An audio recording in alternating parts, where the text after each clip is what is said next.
Apa yang berlaku pada hari ini adalah merupakan satu detik panjang dalam perjalanan panjang perkembangan perundangan syariah di negeri Kelantan. Apa yang kita lakukan pada hari ini bukan menampal undang-undang lama sahaja, tetapi sebaliknya kita sedang membina satu kerangka perundangan kesalahan syariah selepas keputusan Mahkamah Persekutuan pada 9 hari bulan 2 2024. Apabila Mahkamah Persekutuan membuat keputusan pada 9 Februari yang membatalkan 16 peruntukan dalam enactment Kanun Jenayah Syariah kita, pada satu keadaan keputusan tersebut seolah-olah satu noktah kepada Undang-Undang Jenayah Syariah di Kelantan. Tetapi Kerajaan Kelantan telah memilih jalan yang berbeza. Kita kembali meneliti, kita mengkaji, kita memperbaiki, dan hasilnya pada hari ini berada di hadapan kita sebuah rang undang-undang baru yang mengandungi 9 bahagian, 62 seksyen dan 1 jadual. Yang berhormat Datuk Speaker, saya ingin melihat rang undang-undang ini daripada 3 aspek utama. Yang pertama daripada segi perlembagaan, falsafah perundangan dan dasar awam. Datuk Speaker, kata kunci yang pertama di bawah kata kunci perlembagaan. Kita perlu jernihkan kembali apakah sebenarnya yang diputuskan oleh Mahkamah Persekutuan dalam kes ni. Mahkamah Persekutuan membatalkan 16 seksyen atas persoalan kompetensi perundangan, iaitulah pembahagian bidang kuasa sebagaimana yang telah disebutkan oleh rakan-rakan saya sebentar tadi. Mahkamah tidak memutuskan bahawa hukum Islam itu salah. Mahkamah juga tidak memutuskan bahawa Badan Perundangan Negeri telah kehilangan keseluruhan kuasanya untuk menggubal undang-undang berkaitan kesalahan syariah. Persoalan pokoknya ialah sempadan kuasa. Sebab itulah bagi saya, kes Ni Elin ini adalah keputusan mengenai kompetensi perundangan, bukan penghakiman terhadap kebenaran syariah. Malah dalam penghakiman tersebut, Mahkamah Persekutuan turut menjelaskan bahawa masih terdapat ruang kepada Badan Perundangan Negeri untuk menggubal kesalahan yang bersifat keagamaan, termasuk perkara yang berkaitan dengan akidah, kesucian agama Islam dan institusinya serta moral dalam Islam. Ruang inilah yang perlu kita fahami dengan betul pertamanya, dan dalam ruang inilah yang cuba dimanfaatkan melalui penggubalan rang undang-undang yang berada di hadapan kita pada hari ini. Yang berhormat Datuk Speaker, perjalanan undang-undang Islam dalam negara kita ini sebenarnya jauh lebih panjang daripada kes Ni Elin. Seawal tahun 1927, dalam kes Ramah Latun, Mahkamah telah mengiktiraf bahawa undang-undang asing, undang-undang Islam ini, syariah ini, bukanlah undang-undang asing dalam negara kita, tetapi merupakan sebahagian daripada undang-undang negeri. Selepas itu kita telah melalui zaman penjajahan, kemerdekaan dan kemudiannya berbagai perkembangan perlembagaan yang terus membentuk kedudukan undang-undang Islam dan mahkamah syariah dalam sistem perundangan negara. Generasi sebelum pada kita telah melakukan bahagian mereka.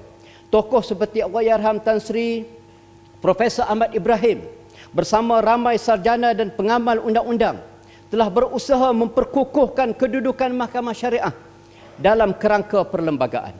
Antara perkembangan penting ialah pindaan perkara 121 1A pada tahun 1988. Mereka telah melakukan bahagian kita. Persoalannya, apakah pula bahagian kita? Pada hemat saya, tanggungjawab generasi kita bukan hanya mempertahankan ruang yang diwariskan kepada kita, tetapi mengisi ruang itu dengan undang-undang yang lebih cermat, lebih kukuh dan benar-benar berada dalam kompetensi Badan Perundangan Negeri. Yang berhormat Datuk Speaker, keputusan 9/2024 sudah menjadi sebahagian daripada lanskap perundangan negara. Sebagai penggubal undang-undang, tanggungjawab kita bukan berhenti pada keputusan tersebut.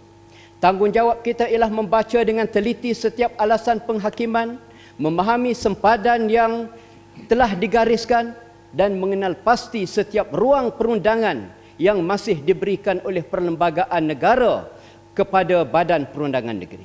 Itulah yang telah dilakukan oleh kerajaan negeri. Sejak pertengahan tahun 2024, sebuah jawatan kuasa telah dibentuk dengan menghimpunkan kepakaran undang-undang sivil dan syariah, pakar perlembagaan, ahli akademik serta pegawai kehakiman syariah. Bukan hanya 16 peruntukan yang dibatalkan telah diteliti, keseluruhan enactment 2019 dikaji semula. Alasan penghakiman telah kita perhalusi satu demi satu, manakala draft yang dihasilkan turut melalui penelitian di bawah Majlis Agama Islam dan Adat Istiadat Melayu Kelantan bagi memastikan asas hukum syarak terus terpelihara. Kita mengambil keputusan Ni Elin, kita membaca batas yang digariskan oleh mahkamah dan kemudian kita kembali kepada perlembagaan untuk mencari ruang yang masih diperuntukkan kepada syariah. Jika ada ruang yang sah untuk syariah di bawah perlembagaan, menjadi tanggungjawab kita untuk mengisinya. Sebab itulah rang undang-undang ini bukan lambang kita berundur selepas Ni Elin. Ini adalah jawapan perundangan kita terhadap Ni Elin. Yang berhormat Datuk Speaker, bagi kata kunci yang kedua, iaitulah falsafah perundangan.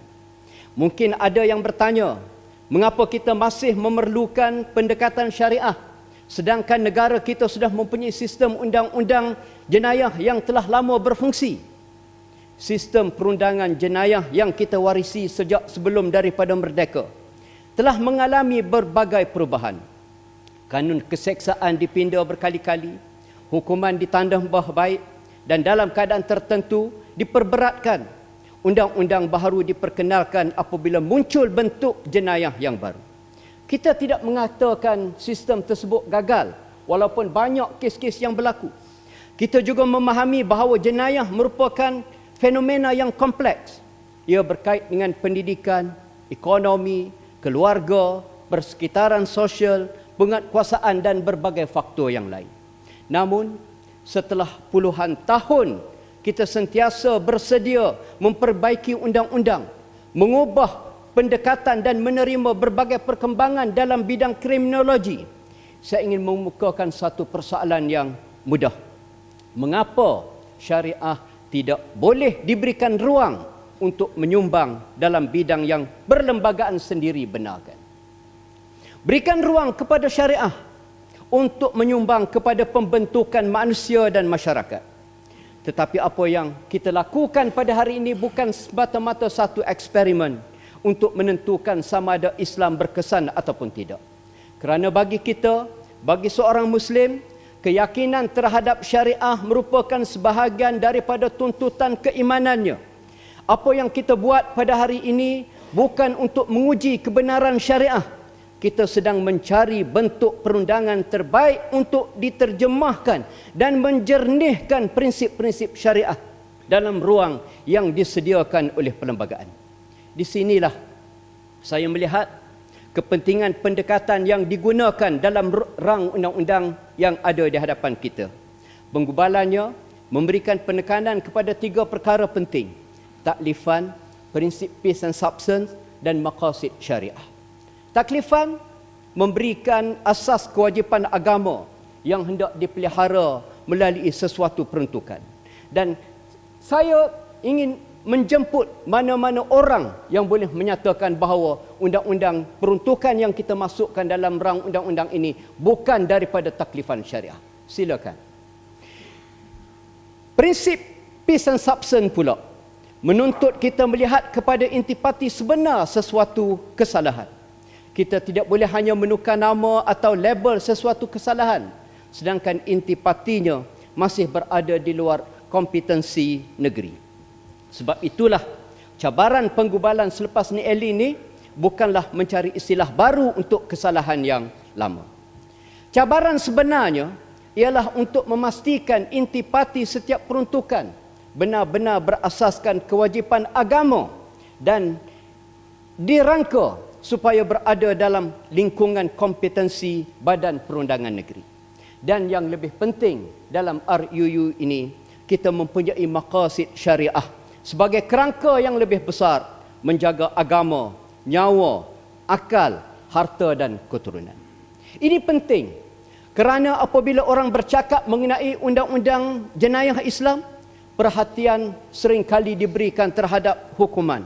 Sedangkan syariah tidak sebenarnya ataupun semestinya bermula dengan hukuman. Syariah bermula dengan apa yang hendak dipelihara. Agama hendak dipelihara, nyawa hendak dipelihara, akal hendak dipelihara, harta hendak dipelihara, keturunan dan kehormatan juga hendak dipelihara.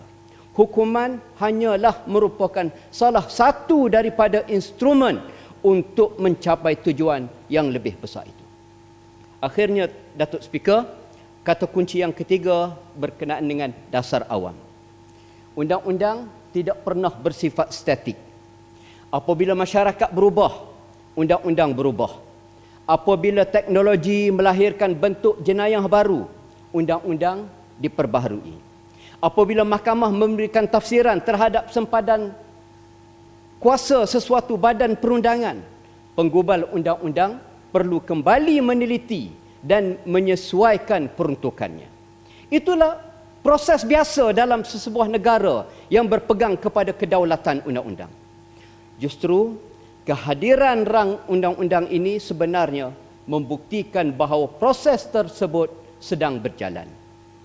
Mahkamah telah menjalankan fungsinya, mentafsir perlembagaan. Kerajaan telah menjalankan tanggungjawabnya, meneliti keputusan tersebut dan menggubal semula undang-undang. Dan kita pada hari ini sebagai ahli Dewan Perundangan Negeri menjalankan amanah kita untuk meneliti, membahaskan dan akhirnya membuat keputusan terhadap rang undang-undang yang dikemukakan.